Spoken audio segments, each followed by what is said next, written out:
A YouTuber and former friend of Jeffree Star called Ashley Kyle has come forward to state that Jeffree Star, Shane Dawson, and Tati planned Bi Sister in Dramageddon 2. I got the tea and I'm gonna spill it here for you on IO. What's gravy fam? Welcome back to another IO video. I'm Charlotte. On this channel we do the news, we spill the tea, we talk the 10 and eat potato. Subscribe for a different take on the news and follow the IO team on social media. Jeffree Star wields a lot of power in the beauty community on YouTube. Have you ever noticed that certain tea channels only cover positive news about Jeffree Star and a lot of negative news about his competitors? Have you ever noticed that when the Bi Sister video dropped, there were tons of videos flooding the algorithm on it? It takes so long to make a video. It takes at least an hour to research and write, if it's good. It takes 2 to 3 hours to edit as well. So how is it possible that all these tea channels were able to make so much content on Bi Sister? Well, maybe Jeffree told them about it in advance. One of these drama channels is Ashley Kyle, who had less than 80,000 subscribers when Dramageddon 2 happened. She was a friend of Jeffree's and Jeffree would text her and tell her about all the hot tea and insider info, full well knowing that she had a platform to publish it. Ashley posted a video on June 12th of 2020 called "I was on Jeffree Star's payroll."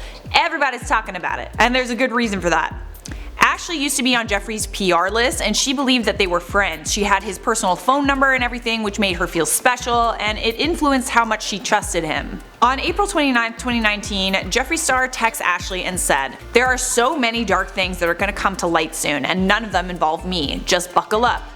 Oh no, I hope not James. I can't make another video on him in a row, but I'm ready. I've been sent so much stuff today just about him and I'm at a loss." Jeffree responds, "It's all going to come out. Whatever you think that means, it's 10 times worse. He's a monster." Next text, "Oh my god Jeffree, you have me shook right now. You were so close to him. We all were. Shane, Tati, the Dolans, Emma, we are all done. Wow, that's disappointing. I had a lot of hope for him too. Ditto." So obviously I'm a drama channel, so I text him back like, "I'm not trying to pry," even though I kind of was. Like, what is going on? Just let me know so I can be on the lookout. Like, what do I need to know to look out for? And then you see the next text message and it says, "Oh my god, that's disgusting." Well, that's because Jeffree Star had sent me a voice note. Now in that voice memo was when he basically said to me that James Charles was a point blank period. He did not go into details at the time, but he basically, that was what he implied. On May 1st, Jeffree Star texts Ashley again and says, "It's far from over. Gage got out safe. Wait for the others." Well, I'll tell ya, if James thought those texts made him look good, according to my comments, he was wrong. Jeffree responds with a photo of James and said, "His eyes are so dead it's haunting, like a demon." Jeffree then says, "It's all so twisted. James isn't a real normal thinking human being. It's scary. Shane and I feel like this weekend something bad is gonna happen with all of this. James is playing with so much fire. Karma is in full swing lately." So this is the part that shows that Shane was likely involved in this, and this connects it to a different claim made by another YouTuber, Cam Lester, a black male beauty YouTuber who said that Shane Dawson and Jeffree Star were trash talking James Charles. And Cam also said that Jeffree Star knew about Bi Sister 3 months before it happened. When we were in the hotel, and I was in his hotel, and we were just chilling, we were talking to Rich Lux again and a few other people, and I was talking to Jeffree, and I remember Shane Dawson called and he was going off about James Charles and something and telling, like, just like cursing James out, and I was just like kind of taken back because I've never seen Shane Dawson like that, and he was just going in on James. And I was like, oh, is there like there's something like brewing, there's something going on with James. And Shane and Jeffree knew 3 months before he had that scandal something bad was going to happen. And I stayed silent because I wanted to protect myself. I wanted to protect my platform. Everyone told me not to say anything. Everyone's like, it'll be a crazy move. You're gonna destroy your career. Every brand that he works with, you're not gonna work with, and you're not gonna. So back to Ashley. Jeffree texts her again on May 6th, just a couple of days before Tati drops her Bi Sister video. "I wonder when someone is going to expose James Charles getting a Brazilian butt lift and liposuction on the chin. I'm waiting." Can you imagine doing all that just for a Coachella weekend? Disgusting. After our Seattle trip with Tati, notice how he went a little ghost because he couldn't sit down for a month? When did he do this and be away from social media for long enough? You can be fully active on social media, just notice how he's never sitting. So at this point, Jeffree's trying to get Ashley to do a video on James, and Ashley never ended up using this info for a video. I mean, at the end of the day, it's plastic surgery, who gives a shit? It's not like Jeffree has never had plastic surgery. But you can see how Jeffree wants all this like tea to come out on James that isn't even a big deal, and he wants to ruin his reputation. Moving on to the crucial message. Tati's birthday. Yes, I remember. Manny 2.0. Calling it now. Wait for someone to upload their video on James this week. You're gonna gag. Ashley claims that Jeffree sent him a voice note which was not saved. That's important because he sent a voice note and didn't put it in writing because that would be detrimental to him.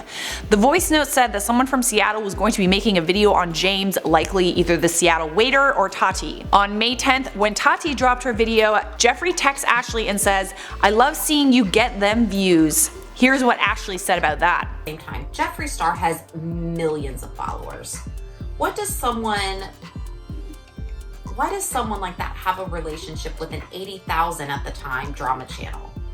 Unless it's to tell their narrative or manipulate someone or get their side of the story across. Like, he had no reason to be nice to me and no reason to be my friend. On May 12th, just a couple of days after Bye Sister, Jeffree texts Ashley again and says asking Shane now if he screenshotted the #1 trending. YouTube removed it after a few hours. Ashley had the screenshot, she sends it to him, and now she believes that Jeffree might have wanted this screenshot for his upcoming documentary with Shane. Most jaw-dropping statement, 1 second. So that was when he went on the Snapchat rant after he sent the Predator tweet. I knew the Snapchat rant was coming. So yeah, he told me it was coming. Obviously, that's how I got my video up. It got millions of views. It's terrible. So I said, okay, waiting, and he said, done. I just beheaded him with 1 tweet. Ashley goes on to claim that her videos from Dramageddon 2 made her more than $37,000, which is more money than she's ever made on YouTube in a single month. I have to be honest, like, I hate to say I told you so, but man, I've been saying this shit from the beginning. It was way too convenient that Tati was making all these claims, yet she didn't have receipts. It was way too convenient that she brought down James Charles at a time when public opinion of him was waning. And I also don't think it's a coincidence that Shane and Jeffree used the drama with James Charles to sell their conspiracy palette series. And then when it came down to actually including it in the series, they didn't add it, and the whole thing ended up being just like one giant infomercial that sold a heck of a lot of palettes. When you think about it, a bunch of adults without a shred of evidence ganged up on a teenager because what? They were threatened by him? Jeffree likely fed Tati all the information she needed in order to make her video, in the same way that he fed information to Ashley. And need I remind you, Jeffree went on Mom's Basement and threw Tati under the bus and said the whole thing was Tati's fault and it was her choice to make that video, when he likely had a huge part of it as well. Let me know your thoughts down below in the comments. The tea is hot today. I hate to say I told you so, but I told you so. I'm gonna wrap up this video with some quick comment features. Anert said 2020 the year we are holding people accountable for their actions. Anert, can we hold people accountable with actual proof? Lesson learned. Dwight said, I just want to say I love Charlotte, and even though my birthday's in October, I would still love it if she acknowledged my love for her as a birthday gift. I'm also drunk. Good for you! I'm glad you're drunk. I'm glad you had a good drunk. Happy early birthday by like 4 months. Isma Riley said, Charlotte will get exposed. She ate all the potatoes. Damn it! Damn it! Well, at least you know everything about me now. That is it for me. Thanks for watching. Leave a like on this video if you enjoyed it. Subscribe if you want more. And I'll see you guys next time.